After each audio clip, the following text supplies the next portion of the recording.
ಸಿನಿಮಾದ weekly round ಆಫ್ಗೆ ನಿಮ್ಮೆಲ್ಲರಿಗೂ ಸುಸ್ವಾಗತ. ಕನ್ನಡ ಚಿತ್ರರಂಗಕ್ಕೆ ಹೊಸಬರ ಅವಶ್ಯಕತೆ ಇದೆ, ಹೊಸ ಹೀರೋಗಳ ಅವಶ್ಯಕತೆ ಕೂಡ ಇದೆ. ಯಾಕಂದ್ರೆ ಈಗ ಇರುವಂತಹ ಸ್ಟಾರ್ ನಟರುಗಳು ಯಾವಾಗ್ಲೂ ಕೂಡ ಚಿತ್ರರಂಗದಲ್ಲಿ ಬ್ಯುಸಿಯಾಗಿ ಆಕ್ಟ್ ಮಾಡ್ತಾನೆ ಇರೋದಿಲ್ಲ. ಹೊಸಬರು ಬಂದ್ರೆ ಮಾತ್ರ ಕನ್ನಡ ಚಿತ್ರರಂಗ ಇನ್ನಷ್ಟು ಬೆಳೆಯೋದಕ್ಕೆ ಸಾಧ್ಯ. ಇನ್ನು ಈ ಲಿಸ್ಟ್ಗೆ ಈಗ ಅಭಿನಯ ಚಕ್ರವರ್ತಿ ಕಿಚ್ಚ ಸುದೀಪ್ ರವರ ಸೋದರಳಿಯ ಸಂಚಿತ್ ಸಂಜೀವ್ ಅವರು ಸೇರ್ಪಡೆಯಾಗಿದ್ದಾರೆ. ಸಂಚಿತ್ ಸಂಜೀವ್ ಅವರನ್ನ ಜೂನಿಯರ್ ಕಿಚ್ಚ ಅಂತ ಕರೆಯೋದಕ್ಕೆ ಈಗಾಗಲೇ ಅವರ ಅಭಿಮಾನಿಗಳು ಪ್ರಾರಂಭ ಮಾಡ್ಕೊಂಡಿದ್ದಾರೆ. ಸಂಚಿತ್ ಸಂಜೀವ್ ಅವರ ಮೊದಲ ಸಿನಿಮಾ ಅವರ ನಿರ್ದೇಶನದಲ್ಲಿ ನಿರ್ಮಾಣ ಆಗಬೇಕಿತ್ತು. ಆದ್ರೆ ಜಿಮ್ಮಿ ಸಿನಿಮಾ ಈಗ ಪೋಸ್ಟ್ ಪೋನ್ ಆಗಿದೆ ಅನ್ನೋ ಮಾಹಿತಿ ಇದೆ. ಹೊರಗಡೆಯಿಂದ ನೋಡಿದ್ರೆ ಇದು ಸ್ವಲ್ಪ ಬೇರೆನೇ ಪಾಯಿಂಟ್ ಆಫ್ ವ್ಯೂ ಅನ್ನ ಕೊಡುತ್ತೆ. ಅದೇನೇ ಇರಲಿ, ಸದ್ಯಕ್ಕೆ ಅವರ ಮೊದಲ ಸಿನಿಮಾ KRG ಸ್ಟುಡಿಯೋಸ್ ಹಾಗೂ ಸುಪ್ರಿಯಾನ್ವಿ ಸ್ಟುಡಿಯೋಸ್ ಕೊಲಾಬರೇಟೆಡ್ ನಿರ್ಮಾಣದಲ್ಲಿ ನಿರ್ಮಿಸಲಾಗ್ತಾ ಇದೆ. ಹೊಸ ನಾಯಕ ನಟ ಸಂಜಿತ್ ಹಾಗೂ ಹೊಸ ನಿರ್ದೇಶಕ ವಿವೇಕ್ ಅವರ ಕಾಂಬಿನೇಷನ್ ನಲ್ಲಿ ಈ ಸಿನಿಮಾ ಮೂಡ್ ಬರ್ತಾ ಇದೆ. ಸಿನಿಮಾದ ನಾಯಕಿಯಾಗಿ ಕಾಜಲ್ ಕುಂದರ್ ಕಾಣಿಸ್ಕೊಳ್ತಾ ಇದ್ದಾರೆ. ಇನ್ನು ಸಿನಿಮಾದ ಪ್ರಮುಖ ಹೈಲೈಟ್ ಚರಣ್ ರಾಜ್ ಅವರ ಮ್ಯೂಸಿಕ್ ಕೂಡ ಆಗಿರುತ್ತೆ. ಸಿನಿಮಾ ರಿಯಲ್ ಇನ್ಸಿಡೆಂಟ್ ಗಳಿಂದ ಇನ್ಸ್ಪೈರ್ ಆಗಿರೋದು ಅನ್ನೋದು ಕಾರ್ತಿಕ್ ಗೌಡ ಅವರು ಹೇಳಿರುವಂತಹ ಸ್ಟೇಟ್ಮೆಂಟ್. ಹೀಗಾಗಿ ಸಿನಿಮಾದ ಬಗ್ಗೆ ಸಾಕಷ್ಟು ನಿರೀಕ್ಷೆ ಇದೆ ಅಂತ ಕೂಡ ಹೇಳ್ಬೋದು. ಸಿನಿಮಾದ ಟೈಟಲ್ ಪ್ರೋಮೋ ಫೆಬ್ರವರಿ 5ಕ್ಕೆ ರಿಲೀಸ್ ಆಗುತ್ತಂತೆ. ಇನ್ನು ಈ ವರ್ಷ ರಿಲೀಸ್ ಆಗಬಹುದಾದಂತಹ ಮತ್ತೊಂದು ಬಿಗ್ ಬಡ್ಜೆಟ್ ಹಾಗೂ ಬಿಗ್ ಕ್ಯಾನ್ವಾಸ್ ಸಿನಿಮಾದ ರಿಲೀಸ್ ಡೇಟ್ ಅನೌನ್ಸ್ ಆಗಿದೆ. ನಾನು ಮಾತಾಡ್ತಾ ಇರೋದು magical music composer Arjun Janya ಅವರ direction debut cinema 45. Shivanna, Uppi ಹಾಗೂ ಶೆಟ್ರು ಒಟ್ಟಿಗೆ ಕಾಣಿಸ್ಕೊಂಡಿರುವಂತಹ ಈ ಸಿನಿಮಾ ಇದೇ ಆಗಸ್ಟ್ 15ಕ್ಕೆ ರಿಲೀಸ್ ಆಗೋದು ಪಕ್ಕಾ ಆಗಿದೆ. ಸಿನಿಮಾದ ಬಗ್ಗೆ ಒಂದು ಮಟ್ಟದ ನಿರೀಕ್ಷೆ ಅಂತೂ ಖಂಡಿತ ಇದೆ. 3 ಹೀರೋಗಳ ಕಾಂಬಿನೇಷನ್ ಹಾಗೂ ಅರ್ಜುನ್ ಜನ್ಯ ಅವರ ಡೈರೆಕ್ಷನ್ ಹೇಗಿರುತ್ತೋ ಅನ್ನುವಂತಹ ಕುತೂಹಲ ಖಂಡಿತ ಇದೆ.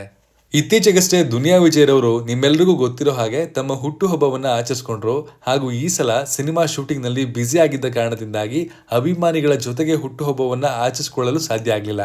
ಇದೇ ಟೈಮಲ್ಲಿ ದುನಿಯಾ ವಿಜಯ್ ಅವರ ಮುಂದಿನ 2 ಸಿನಿಮಾಗಳ ಅನೌನ್ಸ್ಮೆಂಟ್ ಆಗಿದೆ. ಮೊದಲನೇದಾಗಿ ಜಡೇಶ್ ಕೆ ಹಂಪಿ ನಿರ್ದೇಶನದ ಲ್ಯಾಂಡ್ ಲಾರ್ಡ್ ಸಿನಿಮಾ. ಪೋಸ್ಟರ್ ನೋಡ್ತಾ ಇದ್ರೆ ಸಂಪೂರ್ಣವಾಗಿ ಕಾಟೇರ ಸಿನಿಮಾದ ವೈಬನ್ನ ಕೊಡ್ತು. ಇದು ಸಿನಿಮಾದ ಟೈಟಲ್ ಕೂಡ ಅದಕ್ಕೆ ಪುಷ್ಟಿ ಕೊಡ್ತಾ ಇದೆ ಅಂತ ಕೂಡ ಹೇಳ್ಬೋದು. ಸಿನಿಮಾಗೆ ಅಜನೀಶ್ ಲೋಕನಾಥ್ ಅವರ ಮ್ಯೂಸಿಕ್ ಇದೆ.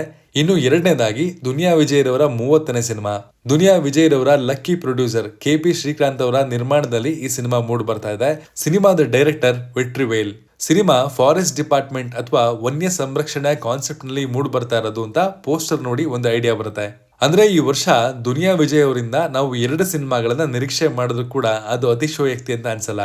ಎಲ್ಲಕ್ಕಿಂತ ಹೆಚ್ಚಾಗಿ ಇತ್ತೀಚಿನ ವರ್ಷಗಳಲ್ಲಿ ದುನಿಯಾ ವಿಜಯ್ ರವರ ಸ್ಕ್ರಿಪ್ಟ್ ಸೆಲೆಕ್ಷನ್ ನಿಜಕ್ಕೂ ಕೂಡ 100 ಪಟ್ಟು ಇಂಪ್ರೂವ್ ಆಗಿದೆ ಅಂತ ಕೂಡ ಹೇಳ್ಬೋದು. ಪ್ರತಿಯೊಬ್ಬ ಸಿನಿಮಾ ಅಭಿಮಾನಿ ಕೂಡ ಇದನ್ನ ಒಪ್ಕೋತಾರೆ. ಅದು ಒಳ್ಳೆಯ ಬೆಳವಣಿಗೆ ಕೂಡ. ಇನ್ನು ಚಿಕ್ಕಣ್ಣ ನಾಯಕನಾಗಿ ಕಾಣಿಸ್ಕೊಂಡಂತಹ ಮೊದಲ ಸಿನಿಮಾ ಉಪಾಧ್ಯಕ್ಷ ಸೂಪರ್ ಸಕ್ಸಸ್ಫುಲ್ ಆಗಿದೆ.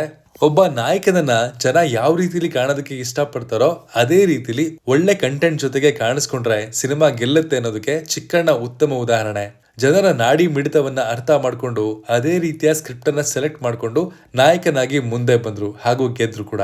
ಈಗ ವಿಜಯ್ S ಸ್ವಾಮಿ ನಿರ್ದೇಶನದಲ್ಲಿ ಚಿಕ್ಕಣ್ಣ ಮತ್ತೊಮ್ಮೆ ನಾಯಕನಾಗಿ ಬರ್ತಾ ಇದ್ದು ಸಿನಿಮಾದ ಟೈಟಲ್ ಲಕ್ಷ್ಮೀ ಪುತ್ರ ಅಂತ ಫೈನಲ್ ಆಗಿದೆ. ಸಿನಿಮಾದ ಪೋಸ್ಟರ್ ನಲ್ಲಿ ಚಿಕ್ಕಣ್ಣನಿಗೆ ನ್ಯಾಚುರಲ್ ಸ್ಟಾರ್ ಅನ್ನುವಂತಹ ಬಿರುದನ್ನ ಕೂಡ ಸಿನಿಮಾ ತಂಡ ನೀಡಿದೆ. ಸಿನಿಮಾದ ಸ್ಟೋರಿ AP ಅರ್ಜುನ್ ಅವ್ರದ್ದು ಅಂಡ್ ನಿರ್ಮಾಣ ಕೂಡ ಅವರೇ ಮಾಡ್ತಾ ಇದ್ದಾರೆ. ಈ ಸಿನಿಮಾದ ಅನೌನ್ಸ್ಮೆಂಟ್ ಆಗಿದೆ, ಮುಹೂರ್ತದ ಪೂಜೆ ಕೂಡ ಆಯಿತು. ಸಿನಿಮಾ ಈ ವರ್ಷದ ಒಳಗಡೆ ರಿಲೀಸ್ ಆಗೋದು ಬಹುತೇಕ ಖಚಿತವಾಗಿದೆ. ಏಕಲವ್ಯ ಸಿನಿಮಾದ ಮೂಲಕ ಲಾಂಚ್ ಆಗಿದ್ದ ರಕ್ಷಿತಾ ಅವರ ಸಹೋದರ ರಾಣಾ ಸಾಕಷ್ಟು ಸಮಯಗಳಿಂದ ಕಾಣೆಯಾಗಿದ್ರು. ಆದ್ರೆ ಈಗ ಮತ್ತೆ ಅವರು 2ನೇ ಸಿನಿಮಾದ ಮೂಲಕ ಬರ್ತಾ ಇದ್ದಾರೆ. ಈ ಸಿನಿಮಾನ ತರುಣ್ ಸುಧೀರ್ ಹಾಗೂ ಅಟ್ಲಾಂಟಾ ನಾಗೇಂದ್ರ ಜಂಟಿ ನಿರ್ಮಾಣ ಮಾಡ್ತಾ ಇದ್ದಾರೆ. ಸಿನಿಮಾ ಕನ್ನಡ, ತಮಿಳು ಹಾಗೂ ತೆಲುಗು ಭಾಷೆಗಳಲ್ಲಿ ರಿಲೀಸ್ ಆಗ್ತಾ ಇದೆ. ಟೈಟಲ್ ಇನ್ನೂ ಅನೌನ್ಸ್ ಮಾಡಿಲ್ಲ.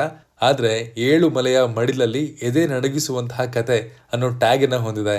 ನೋಡೋಣ ಸಿನಿಮಾ ಮುಂದಿನ ದಿನಗಳಲ್ಲಿ ಯಾವ ರೀತಿ ಕಂಟೆಂಟ್ ಅನ್ನ ಡೆಲಿವರ್ ಮಾಡುತ್ತೆ ಅಂತ. ಅಪ್ಡೇಟ್ಸ್. ಯುವರಾಜ್ ಕುಮಾರ್ ಅವರು ಯುವ ಸಿನಿಮಾ ಆದ್ಮೇಲೆ ಯಾವ ಸಿನಿಮಾ ಮಾಡ್ತಾರೆ ಅಂತ ಲೆಕ್ಕಾಚಾರ ಹಾಕ್ತಿದ್ದವ್ರಿಗೆ ಎಕ್ಕಾ ಸಿನಿಮಾದ ಅನೌನ್ಸ್ಮೆಂಟ್ ಎಲ್ಲಾ ಡೌಟ್ ಗಳನ್ನ ಕ್ಲಿಯರ್ ಮಾಡ್ತು. ಇನ್ನು ಈಗ ಯುವರಾಜ್ ಕುಮಾರ್ ಅವರಿಗೆ ಈ ಸಿನಿಮಾದಲ್ಲಿ ಸಂಜನಾ ಆನಂದ್ ನಾಯಕಿಯಾಗಿ ಕಾಣಿಸ್ಕೊಳ್ತಾ ಇದ್ದಾರೆ. ಈ ಸಿನಿಮಾ ಅನೌನ್ಸ್ಮೆಂಟ್ ಆದಾಗ್ಲಿಂದ ಕೂಡ ಸಿನಿಮಾದ ಬಗ್ಗೆ ಹೈಲೈಟ್ ಆಗಿ ನಮಗೆ ಕಾಣಿಸ್ಕೊಳ್ತಾ ಇರೋದು ಚರಣ್ ರಾಜ್ ಅವರ ಮ್ಯೂಸಿಕ್. ಇವತ್ತಿಗೂ ಕೂಡ ತಲೆಯಲ್ಲಿ ಆ ಮಾಸ್ ಬೀಟ್ ಹಂಗೆ ಇದೆ. ಸಿನಿಮಾದ ಬಗ್ಗೆ ಅಪ್ಡೇಟ್ ನ ಆದಷ್ಟು ಜಲ್ದಿ ಬಿಟ್ರೆ ತುಂಬಾನೇ ಚೆನ್ನಾಗಿರುತ್ತೆ. ನೋಡೋಣ ಸಿನಿಮಾ ಈ ವರ್ಷ ರಿಲೀಸ್ ಆಗುತ್ತಾ ಅಂತ. ಆದ್ರೆ ತುಂಬಾನೇ ಒಳ್ಳೇದು. ಇನ್ನು ಶಿವಣ್ಣ ಅವರು ನಿಮ್ಮೆಲ್ರಿಗೂ ಗೊತ್ತಿರೋ ಹಾಗೆ ಅಮೆರಿಕಾದಲ್ಲಿ ಕ್ಯಾನ್ಸರ್ಗೆ ಶಸ್ತ್ರಚಿಕಿತ್ಸೆಯನ್ನ ಪೂರೈಸಿದ ನಂತರ ಈಗ ಜನವರಿ 26ಕ್ಕೆ ಕರ್ನಾಟಕಕ್ಕೆ ವಾಪಸ್ ಬರ್ತಾ ಇದ್ದಾರೆ ಅನ್ನೋ ಸುದ್ದಿ ಕೇಳಿ ಬಂದಿದೆ. ಅಷ್ಟಿಲ್ದೇನೆ ಅವರನ್ನ ಕನ್ನಡ ಚಿತ್ರರಂಗದ ಎವರ್ ಗ್ರೀನ್ ಎನರ್ಜೆಟಿಕ್ ಸ್ಟಾರ್ ಅಂತ ಕರೀತಾರ. ಇನ್ನು ಕನ್ನಡ ಚಿತ್ರರಂಗದ ಟಾಪ್ ಮ್ಯೂಸಿಕ್ ಡೈರೆಕ್ಟರ್ಗಳಲ್ಲಿ ಒಬ್ಬರಾಗಿ ಕಾಣಿಸಿಕೊಳ್ಳುವಂತಹ ರವಿ ಬಸ್ರೂರ್ ಅವರು ಒಂದು ಸಂಪೂರ್ಣ ಯಕ್ಷಗಾನ ಸಿನಿಮಾನ ಕನ್ನಡ ಚಿತ್ರರಂಗದಲ್ಲಿ ಪ್ರಯೋಗಾತ್ಮಕವಾಗಿ ನಿರ್ದೇಶನ ಮಾಡ್ತಾ ಇದ್ದು ನಿಜಕ್ಕೂ ಕೂಡ ಇದೊಂದು ಒಳ್ಳೆಯ ಬೆಳವಣಿಗೆ ಅಂತ ಹೇಳ್ಬೋದು. ಯಾಕಂದ್ರೆ ಯಕ್ಷಗಾನ ಅನ್ನೋದು ನಮ್ಮ ಕನ್ನಡ ಮಣ್ಣಿನ ಒಂದು ಗಂಡು ಕಲೆ ಹಾಗೂ ಸಾಂಸ್ಕೃತಿಕ ಹೆಮ್ಮೆ ಅಂತ ಕೂಡ ಹೇಳ್ಬೋದು. ಸಿನಿಮಾಗಳಲ್ಲಿ ಕಲಾವಿದರು ಅದೆಷ್ಟು ಸಮಯವನ್ನ ತೆಗೆದುಕೊಂಡು 3 ಗಂಟೆಯ ಸಿನಿಮಾ ನೀಡಿದ್ರೆ, ಯಕ್ಷಗಾನದಲ್ಲಿ ಮಾತ್ರ ರಾತ್ರಿಯಿಂದ ಪ್ರಾರಂಭವಾಗಿ ಬೆಳಗಿನ ಜಾವದವರೆಗೂ ಕೂಡ ನಿದ್ದೆ ಬಿಟ್ಟು ನಿರಂತರವಾಗಿ ಮನೋರಂಜನೆಯನ್ನ ನೀಡುವಂತದ್ದು ನೀವು ಕಾಣಬಹುದು.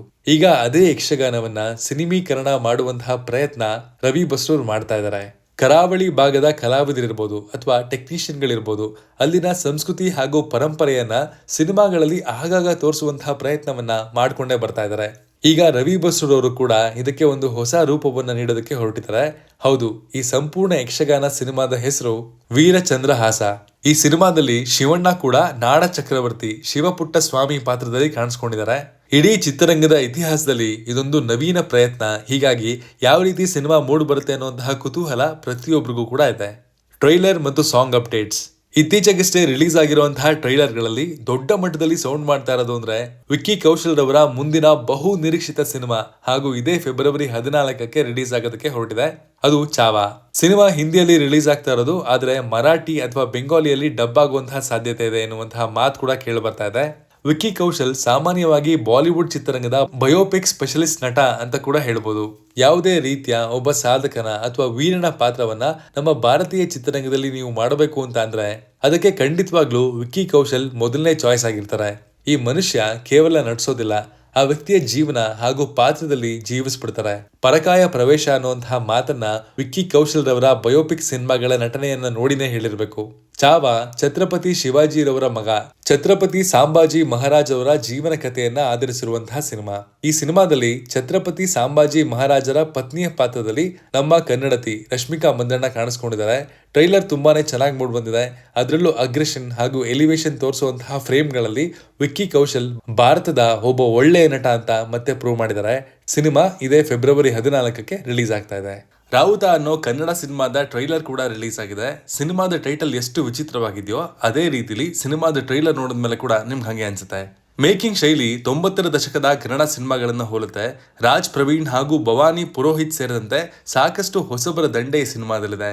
ಸಿನಿಮಾದ ಸ್ಟಾರ್ಟಿಂಗ್ ಇಂದಾನೆ ಜೀವನದ ಬಗ್ಗೆ ಸಾಕಷ್ಟು ಫಿಲಾಸಫಿ ಮಾತುಗಳನ್ನ ಡೈಲಾಗ್ಗಳಲ್ಲಿ ಕಾಣಬಹುದಾಗಿದೆ. ಪಂಚ್ ಡೈಲಾಗ್ಗಳು ತುಂಬಿರುವಂತಹ ಸಿನಿಮಾ ಪ್ರಪಂಚದಲ್ಲಿ ಇಂತಹ ಮಾತುಗಳನ್ನ ಕೇಳೋದು ಅಪರೂಪನೇ ಆಗ್ಬಿಟ್ಟಿದೆ. ಎಲ್ಲದಕ್ಕಿಂತ ಪ್ರಮುಖವಾಗಿ ಈ ಸಿನಿಮಾ ಬದುಕಿದ್ದಾಗ ಹೆಂಗಿರ್ತೀವಿ ಅನ್ನೋದಕ್ಕಿಂತ ಸತ್ತ ಮೇಲೆ ಯಾವ ರೀತಿ ಪರಿಸ್ಥಿತಿ ಅಥವಾ ಪ್ರಪಂಚ ಇರುತ್ತೆ ಅನ್ನೋದನ್ನ ಹೇಳ್ತಾ ಇದೆ. ಇಂತಹ ಕಾನ್ಸೆಪ್ಟ್ ನ ನೀವು ಸಾಮಾನ್ಯವಾಗಿ ಎಲ್ಲಾ ಸಿನಿಮಾಗಳಲ್ಲಿ ನೋಡೋದಕ್ಕೆ ಸಾಧ್ಯ ಇರಲ್ಲ. ಸಿದ್ದು ವಜ್ರಪ್ಪ ನಿರ್ದೇಶನದಲ್ಲಿ ಈ ವಿಭಿನ್ನ ಕಾನ್ಸೆಪ್ಟ್ ನ ಸಿನಿಮಾ ಮೂಡ್ ಬಂದಿದೆ. ಉತ್ತರ ಕರ್ನಾಟಕ ಶೈಲಿಯ ಈ ಸಿನಿಮಾ ಯಾವ ರೀತಿಯಲ್ಲಿ ಕನ್ನಡ ಸಿನಿಮಾ ಪ್ರೇಕ್ಷಕರಿಗೆ ಇಷ್ಟ ಆಗುತ್ತೆ ಅಂತ ಕಾದು ನೋಡ್ಬೇಕಾಗಿದೆ. ಕನ್ನಡದ ಮಿಸ್ಟರ್ ರಾಣಿ ಅನ್ನುವಂತಹ ಸಿನಿಮಾದ ಸಾಂಗ್ ರಿಲೀಸ್ ಆಗಿದೆ. ಟೈಟಲ್ ಎಷ್ಟು ವಿಚಿತ್ರವಾಗಿದೆ ಅಲ್ವಾ? ಈ ಸಿನಿಮಾದ ಬುಡಕ್ಕೆ ಬೆಂಕಿ ಸಾಂಗ್ ರಿಲೀಸ್ ಆಗಿದ್ದು ಸಖತ್ ಎಂಟರ್ಟೈನಿಂಗ್ ಆಗಿದೆ. ಇದರಲ್ಲಿ ದೀಪಕ್ ಸುಬ್ರಹ್ಮಣ್ಯ ಅವರ ಟ್ರಾನ್ಸ್ಫಾರ್ಮೇಶನ್ ನಿಜಕ್ಕೂ ಕೂಡ ಇಂಟ್ರೆಸ್ಟಿಂಗ್ ಆಗಿದೆ. ಇದು ಸಿನಿಮಾದ ಸ್ಟೋರಿ ಯಾವ ರೀತಿ ಇರ್ಬೋದು ಅನ್ನುವಂತಹ ಕುತೂಹಲವನ್ನ ಆಡಿಯನ್ಸ್ ಅಲ್ಲಿ ಹೆಚ್ಚುತ್ತೆ. ಇದರಲ್ಲಿ ಅವರ ಅವತಾರವನ್ನ ನೋಡಿದ್ರೆ ಬಾಜಿರಾವ್ ಮಸ್ತಾನಿ ಸಿನಿಮಾದಲ್ಲಿ ಒಂದು ಸಾಂಗ್ ನಲ್ಲಿ ದೀಪಿಕಾ ಪಡ್ಕೋಣೆ ಅವರು ನೆನಪಾಗ್ಬಿಡ್ತಾರೆ. ಸುಮ್ಮನೆ ರೆಫರೆನ್ಸ್ ಕೇಳಿದೆ ಅಷ್ಟೇ. ಸಿನಿಮಾ ಫೆಬ್ರವರಿ 7ಕ್ಕೆ ರಿಲೀಸ್ ಆಗ್ತಾ ಇದೆ. ಸಾಂಗ್ ಇಷ್ಟೊಂದು ಡಿಫ್ರೆಂಟ್ ಆಗಿದೆ, ಸ್ಟೋರಿ ಕೂಡ ಡಿಫ್ರೆಂಟ್ ಆಗಿ ಕಾಣ್ತಾ ಇದೆ. ಸಿನಿಮಾ ಹೇಗ್ ಬಂದಿರುತ್ತೆ ಕಾದ್ ನೋಡೋಣ. ರಿಲೀಸಸ್.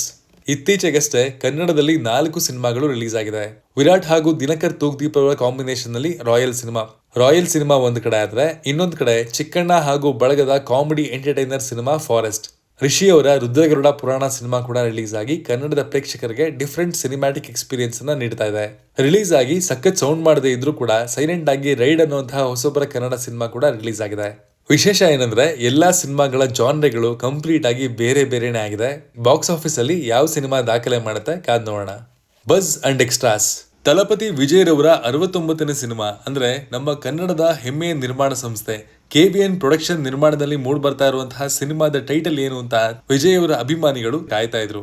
ಕೊನೆಗೂ ಟೈಟಲ್ ರಿವೀಲ್ ಆಗಿದೆ. ಹೌದು, ಸಿನಿಮಾಗೆ ಜನನಾಯಕನ್ ಅನ್ನೋದಾಗಿ ಟೈಟಲ್ ಫಿಕ್ಸ್ ಮಾಡಲಾಗಿದೆ. ವಿನೋದ್ ನಿರ್ದೇಶನದಲ್ಲಿ ಈ ಸಿನಿಮಾ ಮೂಡ್ ಬರ್ತಾ ಇದ್ದು, ಇದಾದ ನಂತರ ವಿಜಯ್ ಅವರು ಸಿನಿಮಾ ರಂಗಕ್ಕೆ ವಿದಾಯ ಘೋಷಣೆ ಮಾಡ್ತಾರೆ ಅನ್ನೋದು ತಮಿಳು ಚಿತ್ರರಂಗದಲ್ಲಿ ಕೇಳಿ ಬರ್ತಿರುವಂತಹ ಸುದ್ದಿ. ಸಿನಿಮಾದ ಟೈಟಲ್ ನೋಡ್ತಾ ಇದ್ರೆ ಅವರ ರಾಜಕೀಯ ಜೀವನಕ್ಕೆ ತುಂಬಾ ಹತ್ತಿರವಾದ ಸಿನಿಮಾ ಇದಾಗಿರಬಹುದು ಅನ್ನುವಂತಹ ಅಭಿಪ್ರಾಯ ಕಂಡು ಬರ್ತಾ ಇದೆ. ಸಾಮಾನ್ಯವಾಗಿ ಸಿಂಪಲ್ ಕಂಟೆಂಟ್ ಅನ್ನ ಇಟ್ಕೊಂಡು ಒಳ್ಳೆ ರೀತಿಯಲ್ಲಿ ಕಲೆಕ್ಷನ್ ಮಾಡೋ ಅಥವಾ ಸಕ್ಸಸ್ಫುಲ್ ಆಗುವಂತಹ ಫಾರ್ಮುಲಾನ ನಾವು ಮಲಯಾಳಂ ಚಿತ್ರರಂಗದಲ್ಲಿ ನೋಡಿದೀವಿ. ಆದ್ರೆ ನಮ್ಮ ಕನ್ನಡದ ಇತ್ತೀಚಿನ ದಿನಗಳಲ್ಲಿ ರಿಲೀಸ್ ಆಗಿರುವಂತಹ ಚೂಮಂತರ್ ಸಿನಿಮಾ ಬಾಕ್ಸ್ ಆಫೀಸ್ ಟರ್ಮ್ಸ್ ನಲ್ಲಿ ಕೂಡ ಸಕ್ಸಸ್ಫುಲ್ ಆಗಿದೆ ಅನ್ನೋದನ್ನ ಬಾಕ್ಸ್ ಆಫೀಸ್ ಮೂಲಗಳು ತಿಳಿಸಿವೆ. ಸಿನಿಮಾ ಹಾರರ್ ಸಿನಿಮ್ಯಾಟಿಕ್ ಯೂನಿವರ್ಸ್ಗೆ ಸೇರುವಂತಹ ಎಲ್ಲ ಅಂಶಗಳನ್ನ ಹೊಂದಿದ್ದು, ಮುಂದಿನ ದಿನಗಳಲ್ಲಿ ಕರ್ವಾ ನವನೀತ್ ಇದನ್ನ ಸರಿಯಾದ ರೀತಿಯಲ್ಲಿ ಬಳಸಿಕೊಂಡು ಒಳ್ಳೊಳ್ಳೆ ಸಿನಿಮಾಗಳನ್ನ ಸ್ಯಾಂಡಲ್ವುಡ್ಗೆ ಕೊಡ್ತಾರೆ ಅನ್ನುವಂತಹ ಭರವಸೆ ಕೂಡ ಜನಗಳಲ್ಲಿ ಮೂಡಿದೆ. ಮಾರ್ಟಿನ್ ಸಿನಿಮಾ ರಿಲೀಸ್ ಆಗಿ ಅನ್ಕೊಂಡಂತೆ ಬಾಕ್ಸ್ ಆಫೀಸ್ ನಲ್ಲಿ ಕಲೆಕ್ಷನ್ ಮಾಡಲಿಲ್ಲ ಹಾಗೂ ನಿರ್ಮಾಪಕರು ಕೂಡ ಲಾಸ್ ಅನ್ನ ಅನುಭವಿಸಿದ್ರು. ಇದು ಈಗಾಗಲೇ ಎಲ್ರಿಗೂ ತಿಳಿದಿರುವಂತಹ ವಿಚಾರ. ಈಗ ಆಕ್ಷನ್ ಪ್ರಿನ್ಸ್ ಧ್ರುವ ಸರ್ಜಾ ಅವರ ಮುಂದಿನ ಸಿನಿಮಾದ ಬಗ್ಗೆ ಪ್ರತಿಯೊಬ್ಬರ ಗಮನ ಇದೆ. ಹೌದು, ನಾವು ಮಾತಾಡ್ತಾ ಇರೋದು ಕೆಡಿ ಸಿನಿಮಾದ ಬಗ್ಗೆ. ಕೆಲವೊಂದು ಮಾಹಿತಿಗಳ ಪ್ರಕಾರ ಕೆಡಿ ಅಂದ್ರೆ ಕಾಳಿದಾಸ ಸಿನಿಮಾ ಬರೋ ಏಪ್ರಿಲ್ಗೆ ರಿಲೀಸ್ ಆಗುವಂತಹ ಸಾಧ್ಯತೆ ಹೆಚ್ಚಾಗಿದೆ. ಒಂದು ವೇಳೆ ಇದು ನಿಜವಾಗಿದ್ದೇ ಹೌದಲ್ಲಿ ಕನ್ನಡ ಚಿತ್ರರಂಗಕ್ಕೆ ದೊಡ್ಡ ಬಿಗ್ ಬಡ್ಜೆಟ್ ಸಿನಿಮಾ ವರ್ಷದ ಮೊದಲ 4 ತಿಂಗಳಲ್ಲೇ ಸಿಗ್ತಾ ಇದೆ ಅಂತ ಕೂಡ ಹೇಳ್ಬೋದು. ಫ್ರೆಂಡ್ಸ್ ಗಳ ಬಗ್ಗೆ ಅಥವಾ ಕಾಲೇಜ್ ಲೈಫ್ ಬಗ್ಗೆ ನಾವು ಯೋಚನೆ ಮಾಡಿದಾಗೆಲ್ಲ ಅಂತಹ ನೆನಪುಗಳನ್ನ ಮತ್ತೆ ಕೇಳಬೇಕು ಅಥವಾ ಫ್ರೆಂಡ್ಸ್ ಜೊತೆ ಕೂಡಿ ಒಂದು ಟ್ರಿಪ್ ಹೋಗ್ಬೇಕು ಅಂತ ಅನ್ಕೊಂಡಾಗೆಲ್ಲ ನಮಗ್ ನೆನಪಾಗುವಂತಹ ಸಿನಿಮಾ ಅಂದ್ರೆ ಜಿಂದಗಿನ ಮಿಲೆಗೆ ದುಬಾರಾ. ಫರಾನ್ ಅಖ್ತರ್ ಬಾಲಿವುಡ್ ಚಿತ್ರರಂಗದ under rated ನಿರ್ದೇಶಕನ master piece cinema ಇದು. ಆದ್ರೆ ಇತ್ತೀಚೆಗಷ್ಟೇ ಈ ಸಿನಿಮಾದ ಸೀಕ್ವೆಲ್ ಬರ್ಬೋದಾ ಅನ್ನುವಂತಹ ರೀತಿಯಲ್ಲಿ ಅವರೇ ಖುದ್ದಾಗಿ ತಮ್ಮ ಇನ್ಸ್ಟಾಗ್ರಾಮ್ ಖಾತೆಯಲ್ಲಿ ಪೋಸ್ಟ್ ಅಪ್ಡೇಟ್ ಮಾಡಿದ್ದು, ಇದರಲ್ಲಿ ಮೂವರು ಕೂಡ ಒಟ್ಟಾಗಿ ಕಾಣಿಸ್ಕೊಂಡಿದ್ದಾರೆ. ಇದು ಕೂಡ one of the most needed cinema ಅಂತ ಕೂಡ ಹೇಳ್ಬೋದು. ಇಂತಹ ಫೀಲ್ ಗುಡ್ ಸಿನಿಮಾಗಳು ಕೇವಲ ನಮಗೆ ಮನೋರಂಜನೆ ಮಾತ್ರ ಅಲ್ಲ, ನಮ್ಮ ಮನಸ್ಸಿಗೂ ಕೂಡ ತುಂಬಾನೇ ತೃಪ್ತಿ ಕೊಡುತ್ತೆ. ಇತ್ತೀಚೆಗಷ್ಟೇ ನಿಮ್ಮೆಲ್ರಿಗೂ ಗೊತ್ತಿರೋ ಹಾಗೆ ಸೈಫ್ ಅಲಿ ಖಾನ್ ಅವರ ಮನೆಗೆ ಕಳ್ಳ ನುಗ್ಗಿ ಅವ್ರಿಗೆ ಚುಚ್ಚಿ ಹೋಗಿದ್ರು ಹಾಗೂ ಅವರು ಈಗಾಗಲೇ ಆಸ್ಪತ್ರೆಯಿಂದ ಕೂಡ ಡಿಸ್ಚಾರ್ಜ್ ಆಗಿ ಬಂದಿದ್ದಾರೆ ಅಂಡ್ ಕಳ್ಳನನ್ನ ಕೂಡ ಹಿಡಿಯಲಾಗಿದೆ. ಇನ್ನು ಆ ಸಂದರ್ಭದಲ್ಲಿ ಅವರನ್ನ ಆಸ್ಪತ್ರೆಗೆ ಕರ್ಕೊಂಡು ಹೋಗಲು ಸಹಾಯ ಮಾಡಿದ ಆಟೋ ರಿಕ್ಷಾ ಚಾಲಕನಿಗೆ ಖುದ್ದಾಗಿ ಸೈಫ್ ಅಲಿ ಖಾನ್ ಅವರೇ ಕರೆದು ಬಹುಮಾನವನ್ನ ನೀಡಿ ಯಾರಿಗೂ ಕೂಡ ಇದನ್ನ ಹೇಳಬಾರದು ಅಂತ ಹೇಳಿದಾರಂತೆ. ಅದು ಈಗ ಎಲ್ಲಾ ಕಡೆ ವೈರಲ್ ಆಗಿದೆ. ಇದು ಈ ವಾರದ ಸಿನಿಮಾಗೆ ಸಂಬಂಧಪಟ್ಟಂತಹ ಸುದ್ದಿಗಳ ಕ್ವಿಕ್ ರೌಂಡ್ ಆಫ್. ಮುಂದಿನ ವಾರದಲ್ಲಿ ಇನ್ನಷ್ಟು ಇಂಟ್ರೆಸ್ಟಿಂಗ್ ಮಾಹಿತಿಗಳ ಜೊತೆಗೆ ನಿಮ್ಮ ಮುಂದೆ ಮತ್ತೆ ಬರ್ತೀನಿ. ಕಂಟೆಂಟ್ ಇಷ್ಟ ಆಗಿದ್ರೆ ಚಾನೆಲ್ನ ಸಬ್ಸ್ಕ್ರೈಬ್ ಮಾಡಿಕೊಂಡು ಸಪೋರ್ಟ್ ಮಾಡಿ. Signing off, Manu.